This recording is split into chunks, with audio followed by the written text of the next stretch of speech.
Tuesday was my wife's birthday. I took off early and picked up flowers for her so I could surprise her. But boy, did she have a surprise for me when I walked in the front door. There were clothes scattered from the front door all the way to her bedroom. At first, I couldn't understand what I was looking at. Then I realized it was men's and women's clothes. Apparently, I got home right after they got through, having a little fun, and they were in the shower. I can hear them laughing and giggling about how great it was. I was so freaking numb at that point. I took a step back and went into the living room and sat on the edge of the couch for a couple of minutes. My mind was just racing. Then I saw his stuff lying on the floor.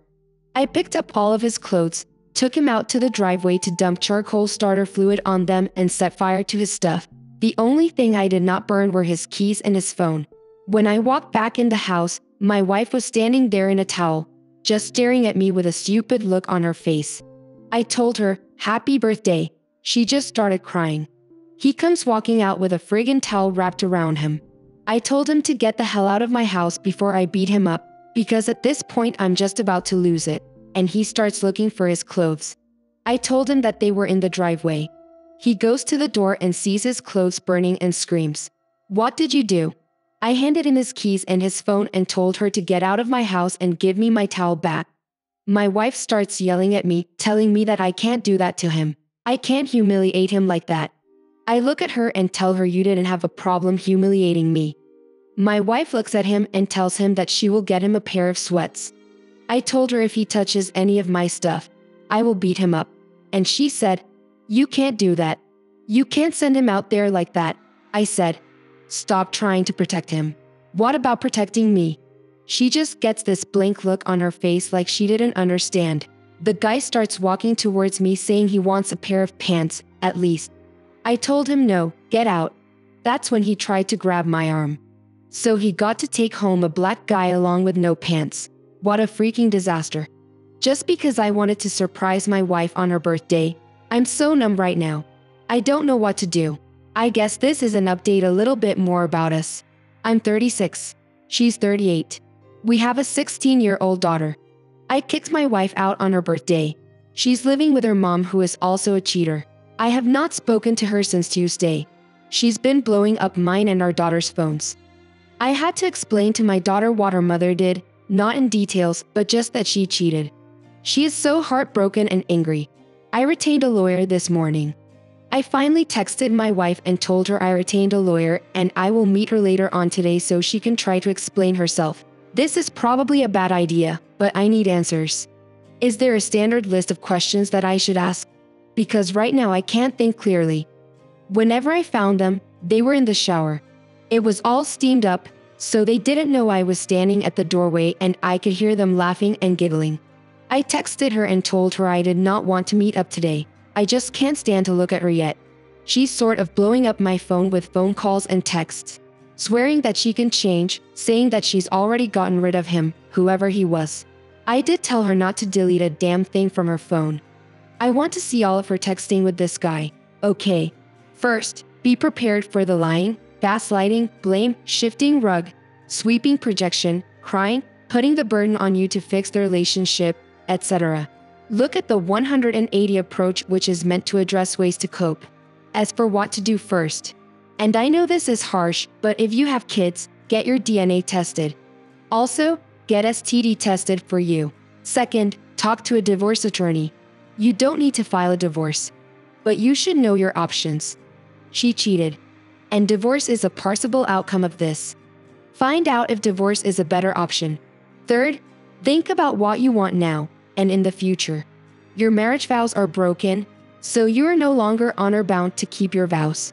If you wish to forgive her, then be prepared to honor your vows again. Until then, they are broken. Fourth, start hitting the gym and refocus on yourself. You may be back in the singles market, and you want to be the best version of you if that happens. Fifth, if she is seriously willing to do anything, get a post. And let's see if she is truly willing to do anything. Six, get the hell out of there and talk to friends and family. I know you don't want to avoid embarrassing your wife, but let's be frank. She embarrassed herself.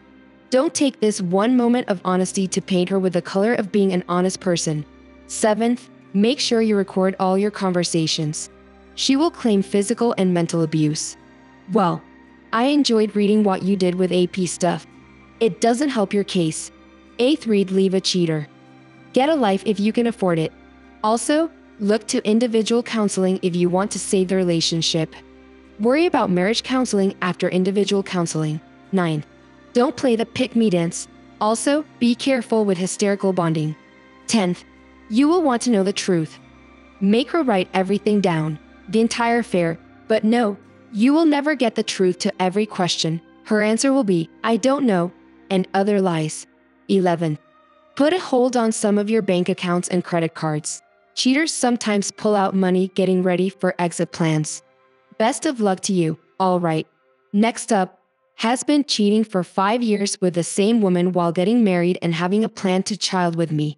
It has been a week since I 29 female found out my husband 30 male has been cheating on me again.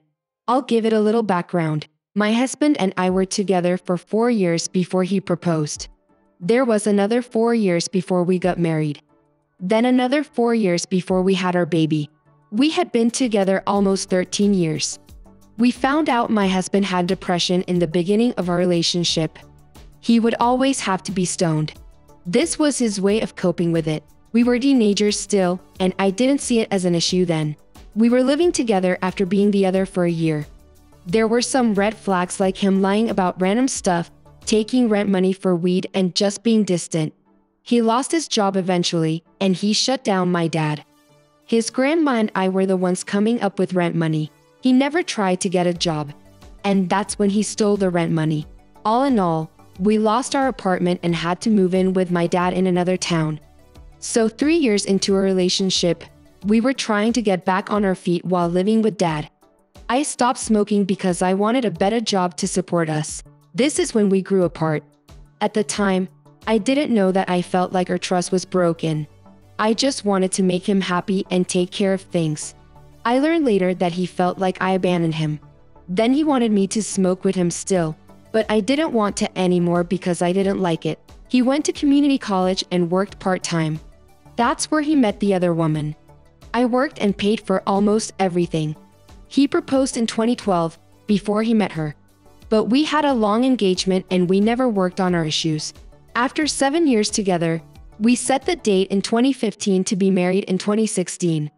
2 months after setting the date, he took his emotional affair to a physical one. I didn't know this, but she smoked with him after work and school. That's how they got close. Fast forward to 2 years after we were married. That's 3 years into the affair. My husband is even more depressed. He was talking more and more about suicide. I thought it was about him failing classes and him not being where he wants to be in life. I reassured him things will work out. We're still living with my dad. I have worked my way up to management. My husband is still in his crappy job making no money and failing school. The affair was affecting his choices. For example, he took all of our tax returns and spent it on a car he couldn't afford. It was the same type of car the other woman had. They would mostly smoke and take day trips to places too. Most of these trips took place when he should have been in school. So he was failing because of her overtime. The other woman was demanding more from him. He tried to break up with her multiple times, but he always came running back. I found out about the affair because he gave me a pill saying it was a prenatal vitamin. At the time, I wanted to start a family so badly, and he used that excuse to give me an antibiotic for any STDs. He slipped up one time with the other woman and didn't use protection, so he gave me the pill just in case. I Googled the pill and confronted him. He finally told me everything. I was devastated, but I wanted to save our marriage. We are Christians and I believe we are bonded together. Beyond that, I love him with all my soul. So he ended things with her that night in 2018. All of 2019. We worked on a marriage. He didn't go back to her yet. It was the worst year of our lives. He went to therapy for about 5 months to figure out why he did what he did. Ultimately, it had to do with him being abused at 4 years old. Shortly after the abuse started, he was taken from his mom and sent to foster care.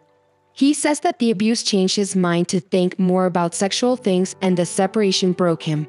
He compartmentalized his feelings after that. He never felt loved and didn't really feel it for others. He was always ready to break bonds with people. He had a lot of sex partners at an early age, and he never broke up with anyone. He would just cheat and people would leave him. That's why he didn't expect me to stay. He says he loves me more than he has loved anyone. It's hard though, because he describes love like he doesn't know what it is. We think he might be a psychopath. However, he does feel guilt and empathy. It's just like he is another person when he cheated. He tells me he splits himself into two people. He said he broke himself, that he felt distant from God. But with me, he felt like he was doing the right thing. We knew he uses weed to escape reality, and the affair's like that in a way. He said it never felt real. There were a lot of fights still about me not trusting him yet. He would get suicidal often because he said I would never be the same person. He said I died the day I found out. I feel like I did, too. I couldn't remember who I was before. I feel like I have PTSD from it all. We still try to get things better. That summer, we joined a church and got baptized. I felt better, like we were recommitting to the marriage. In January of 2020, he said, "Let's try for a baby." I really thought he was better than him suggesting it at all. Said a lot about how far we have come, so we did. And I got pregnant immediately. Little did I know that he started pursuing the other woman again. That same month he told her I was pregnant immediately, and she was pissed. That slowed their relationship down a little bit. Few months into the affair, it got physical again after our baby was born. My husband was with me all the time. After 2 weeks, he went back to work with an extra day off for family bonding. Soon he started working on his extra day off. More and more, he wouldn't actually work. He would see her. I found out a week ago because I looked at his credit card and said that he was in another town when he should have been at work. I called his work and they said he wasn't there all day. So I called him over and over. When he answered, he wouldn't tell me where he was. And that night I confronted him. He was adamant about not telling me. He said everything's okay and not to worry. That was his way of telling me that he was going to end it and to pretend it never happened. I finally got most of the details of the affair that night. He was mad that I called his work and snooped through his finances. He was over it all. He said he can't go through another year of hell and that I won't change. He was ready to leave because he had no hope that we can recover.